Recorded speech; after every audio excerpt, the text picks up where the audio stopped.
KPSC ಅಧ್ಯಕ್ಷ ಶಿವಶಂಕರ್ ಸಾಹುಕಾರ್ ಅಮಾನತು ವಿಚಾರಕ್ಕೆ ಸಂಬಂಧಪಟ್ಟಂತೆಯೂ ಕೂಡ ಗೃಹ ಸಚಿವ ಪ್ರಿಯಾಂಕ್ ಖರ್ಗೆ ಉತ್ತರ ಕೊಟ್ಟಿದ್ದಾರೆ. ಅವರು ನಿರಪರಾಧಿ ಅಂತ ಸಾಬೀತಾದರೆ ಮುಂದುವರಿಯಬಹುದು. ಯುವಕರ ಭವಿಷ್ಯದ ಜೊತೆ ಚೆಲ್ಲಾಟ ಆಡುವಂಥ ಸಂಸ್ಥೆಯ ವಿರುದ್ಧ ಕ್ರಮ ಆಗಬೇಕು ಅಂತ ಹೇಳಿ ಬೆಂಗಳೂರಿನಲ್ಲಿ ಗೃಹ ಸಚಿವ ಪ್ರಿಯಾಂಕ್ ಖರ್ಗೆ ಹೇಳಿಕೆ ಕೊಟ್ಟಿದ್ದಾರೆ. ಮೆಂಬರ್ಸು ಕೂಡ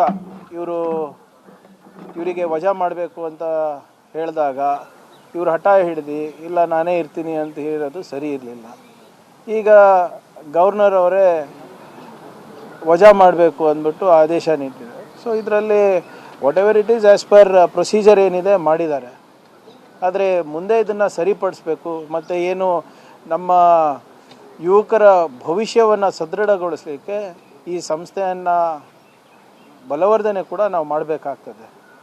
ಜನರ ಮತ್ತು ವಿಶೇಷವಾಗಿ ನಮ್ಮ ಯುವಕರ ಭವಿಷ್ಯ ಜೊತೆ ಚೆಲ್ಲಾಟ ಆಡುವಂಥ ಯಾವುದೇ ಸಂಸ್ಥೆ ಇದ್ದರೂ ಕೂಡ ಅದನ್ನು ನಾವು ಸಹಿಸಬಾರ್ದು.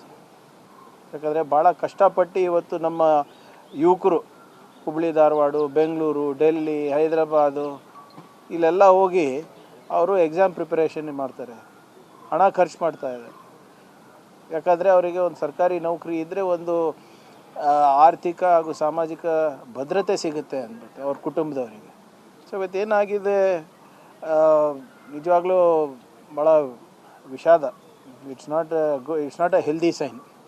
ಬಟ್ ಇದನ್ನು ಸ್ಟ್ರೆಂಥನ್ ಮಾಡಬೇಕಾಗ್ತದೆ ಮತ್ತು ನಮ್ಮ ಯುವಕರ ಭವಿಷ್ಯವನ್ನು ಸೆಕ್ಯೂರ್ ಮಾಡೋ ನಿಟ್ಟಿನಲ್ಲಿ ನಾವು ಸಂಸ್ಥೆಗಳನ್ನು ಬಲವರ್ಧನೆ ಮಾಡಬೇಕಾಗುತ್ತೆ. ಆದರೆ